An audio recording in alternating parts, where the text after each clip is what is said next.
Salut à tous, c'est la suite et le dernier épisode de cette série Pygame Spaceship Battle. Alors, ce qu'on va faire aujourd'hui, cette fois-ci, donc dans cet épisode, épisode numéro 8, il me semble, c'est qu'on va check, on va faire le système de score. On va utiliser aussi pour cela du texte, on va afficher du texte à l'écran. Et on va aussi faire un petit bonus, rajouter de l'audio dans notre jeu. C'est parti. Alors, ce qu'on va faire en tout premier, ce qu'on va faire, c'est qu'on va créer le score. Score, on va le mettre à 0. Donc, à chaque fois qu'on tape un ennemi, on va dire que notre score augmente. Et jusque là, c'est bon en fait. Ensuite, on va créer un nouveau fichier, notamment pour l'affichage de texte. Donc, on va l'appeler text.py et on va importer Pygame. Pour l'affichage on va créer des petites fonctions qui vont nous permettre de créer du texte plus rapidement. Donc notamment on va créer deux fonctions, donc dont l'une se servira de l'autre. Donc celle-là c'est la primitive. Donc celle-là va nous donner la surface associée au texte que l'on va demander en fait. Donc on va lui donner le texte, on va lui donner une certaine taille, on va lui donner une couleur et on va lui donner un font. Un font, donc en fait c'est une police de caractère.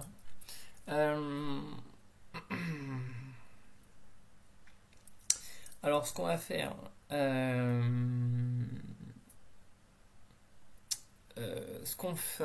c'est qu'on va faire text font equals Pygame. Alors c'est là, donc on va utiliser le module font et on va dire qu'on va récupérer un sysfont, donc c'est-à-dire c'est un font depuis notre système en fait. Et donc on va prendre font, donc on lui dit le font et on lui indique la taille. Ok, et donc sur ce coup là, ce qu'on va faire, c'est qu'on va return font.render. Tu l'as? Non, il l'a pas. Non, c'est textfont, pardon. Textfont.render. Et ici on va lui passer le texte. Et ici, on va lui passer... Alors, on va mettre true et on va lui passer la couleur. Alors, true ici, c'est pour l'anti-aliasing. Donc, c'est-à-dire que pour que votre texte soit un peu plus... comment dire moins dru... Enfin, il n'y aura pas de pixels. Il y aura un peu moins de pixels, en fait. Ce sera beaucoup plus smooth, en fait. Ce sera beaucoup plus... comment ce sera beaucoup plus smooth, tiens, soft, lisse, pardon, excusez-moi, ce sera beaucoup plus lisse. Donc on va lui passer à true, donc comme ça on aura des jolies fontes. Ensuite, donc ça va être la fonction que l'on va appeler au final, donc on va l'appeler screenText. Donc en fait il va juste afficher du texte à l'écran. Donc en fait il va juste aider à positionner la surface. Donc on lui donne les mêmes arguments que la dernière, puisqu'en fait il va appeler cette dernière méthode. Ici on va mettre un paramètre par défaut, donc calibri, ce qui est plutôt pas mal. Comme ça on est sûr qu'on a au moins un font, et puis comme ça ne nous casse pas la tête. On va récupérer la surface qui revient ici. Donc la surface, hein, c'est comme ce qu'on avait dans les rects, les images, les sprites.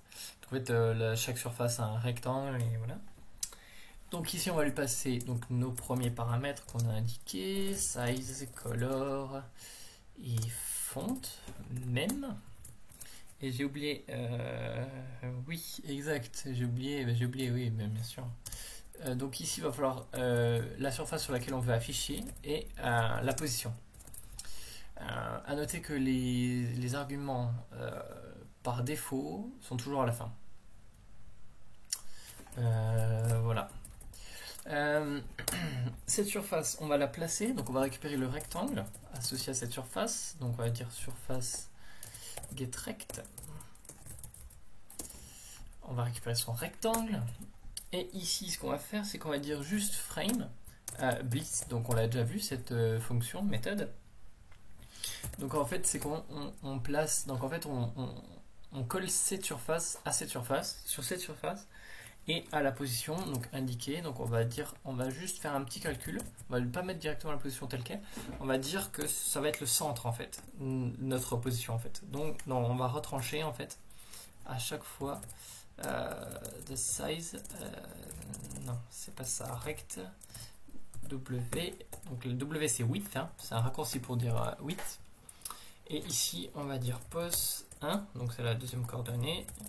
Et ici on va lui dire rect. Ce n'est pas un self, hein, dis donc. Je me crois dans les classes, mais on n'est pas dans une classe.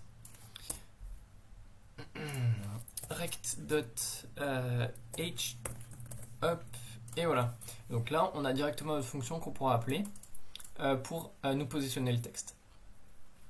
Donc, de retour dans notre game, il va falloir faire une petite méthode qui va tracer automatiquement. Enfin, ouais. Donc on va devoir mettre quelques paramètres.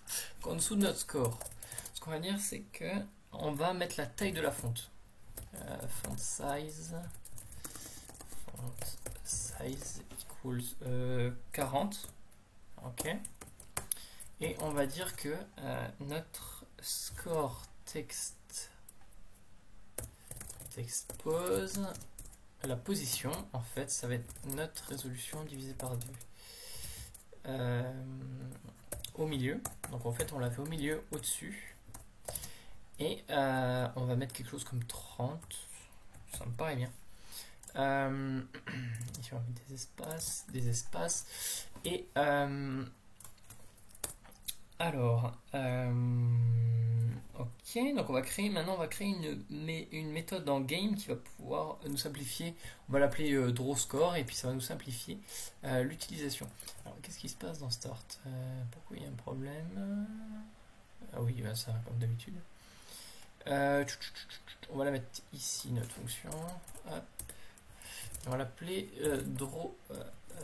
drawScore self et passe pour l'instant, et on va la placer. Donc on la place ici après que tout soit affiché, pour pas qu'en fait elle soit en dessous des ennemis, en fait en dessous des différents en fait faut que le score soit toujours au-dessus de tous les éléments du jeu, en fait. Donc on le dessine en dernier. Sur ce, qu'est-ce qu'on fait? drawScore. Donc là, on va juste faire. Il faut importer notre texte from text import all. Non, pas all comme ça. All comme ça. Et donc ici, dans notre score, on va dire screen text. Hop, touc. Et ici, on va lui passer quelque chose comme ça. Donc on va dire le score. 2 points. Et là, on va convertir en une chaîne de caractères notre score. Et aussi, donc il nous manque, donc on a la taille, donc self, oui, il faut un self ici, un self. Ensuite il nous faut la taille, donc score font size self. Alors ici on va juste créer une couleur à partir de Pygame. Donc c'est color, et donc c'est une méthode, et c'est de 0 à 255, donc on veut du blanc, donc c'est 255 partout. Et suivi du caractère alpha, donc c'est RGBA, donc rouge, vert, bleu et alpha. Donc l'alpha, on essaie de toujours le mettre à 255 au maximum, il n'y a pas de transparence. Ok. Et enfin, on ne veut pas notre texte transparent, en fait, tout simplement. Et il nous faut la frame, donc self screen, en fait. Et il nous faut notre position, donc on a dit qu'on mettait score text pose. Et donc ici on est bon, et donc là normalement on devrait voir afficher notre fonte. Alors je me suis pas préparé à l'avance, super. Hop. hop, et voilà. Et donc on a vu le score au-dessus qui est bien, tout bien à sa place.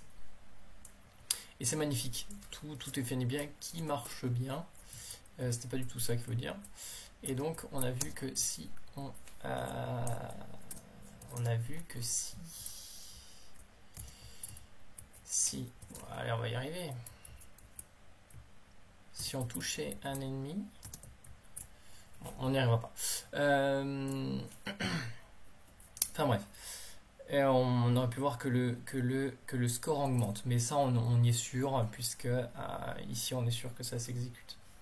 On est déjà sûr, puisqu'on a déjà fait le test.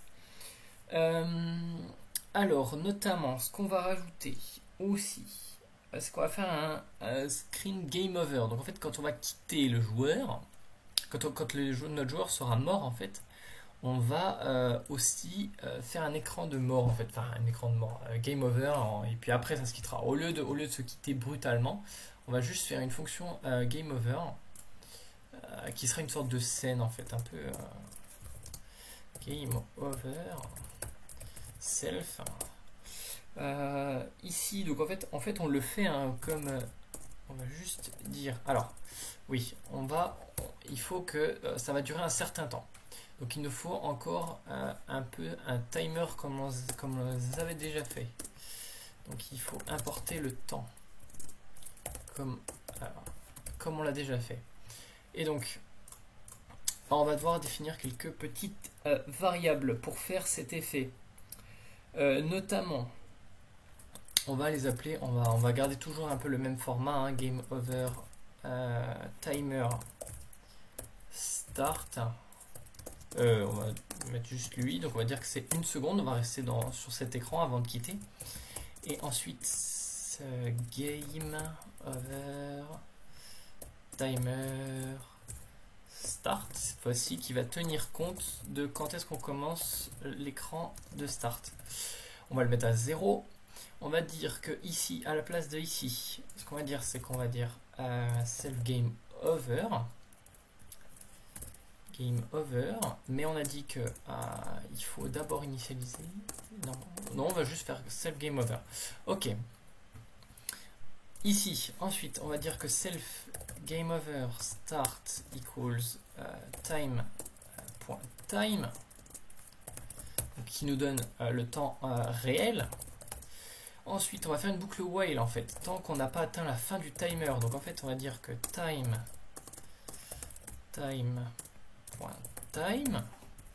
moins self game start, tant qu'on est plus petit que notre game over timer. Donc en fait, on n'a toujours pas atteint la fin du timer, en fait.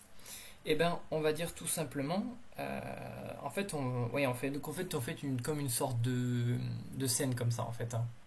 Comme exactement dans la fonction run, hein. On va faire exactement pareil, sauf qu'on va pas récupérer les événements. On fait un truc assez simpliste, en fait. Et on va dire que on remplit notre écran de la couleur noire. Pygame color.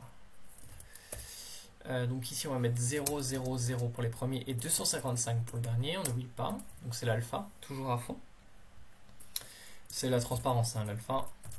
Screen text, ici on appelle notre fonction screen text. On va mettre quelque chose comme game over. Et ici on va dire une taille arbitraire 70. Pygame color, on veut que ce soit rouge, donc 255 00, puisque c'est RGB à 255. Ensuite, on veut notre frame, donc c'est notre screen. On veut notre position, et notre position, on va tout simplement le mettre au milieu.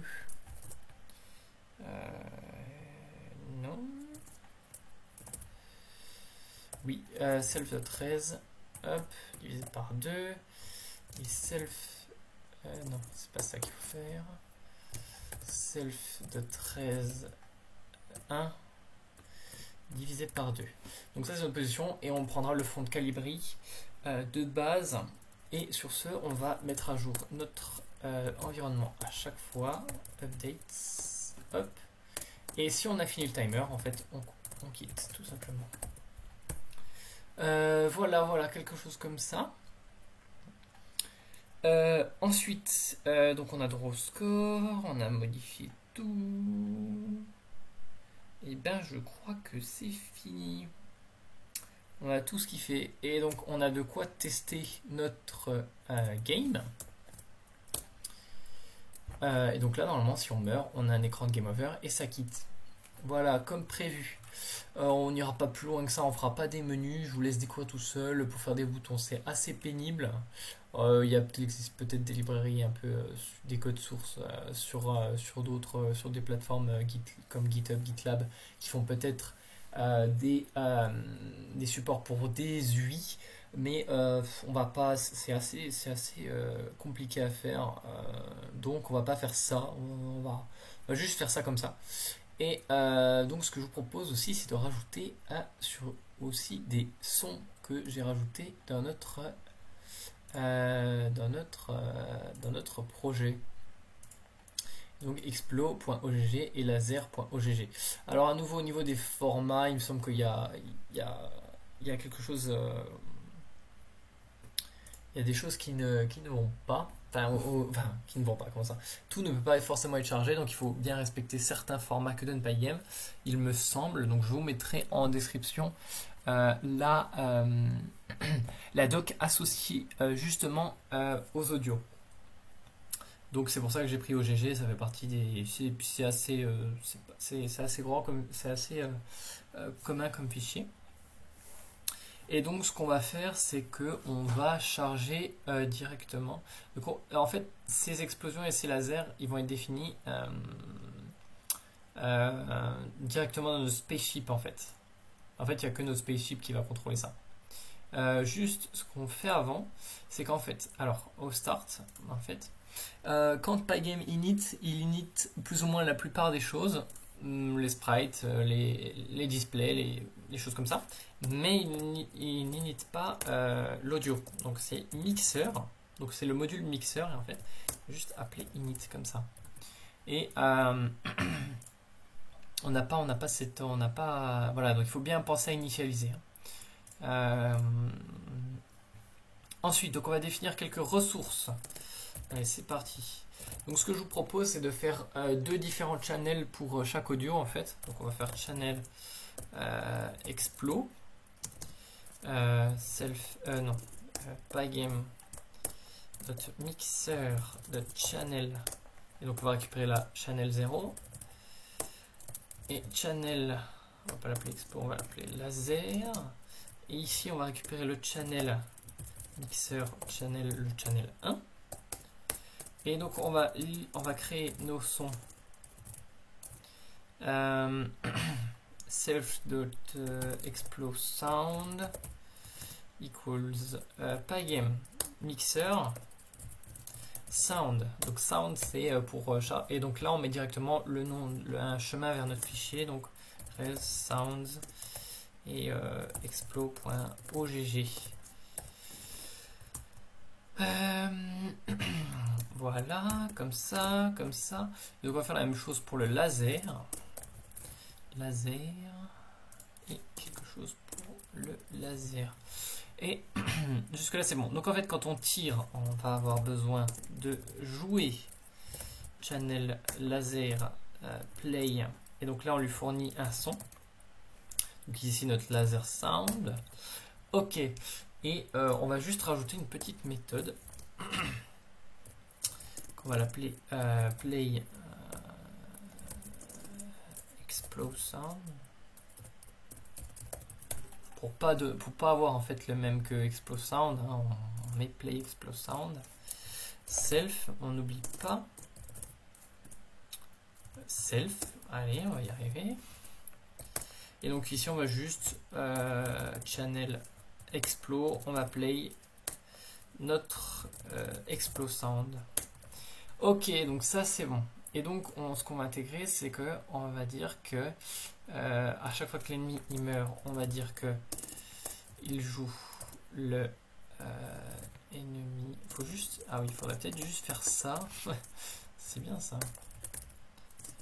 Self dot enemy. Non. On va y arriver, hein. Enemy.play. Et ben on l'appelait comment? Play explode sound. On va remettre ici. CTRL V. Hop. Et pareil pour notre player quand il meurt. Juste avant qu'il meure. Enemy.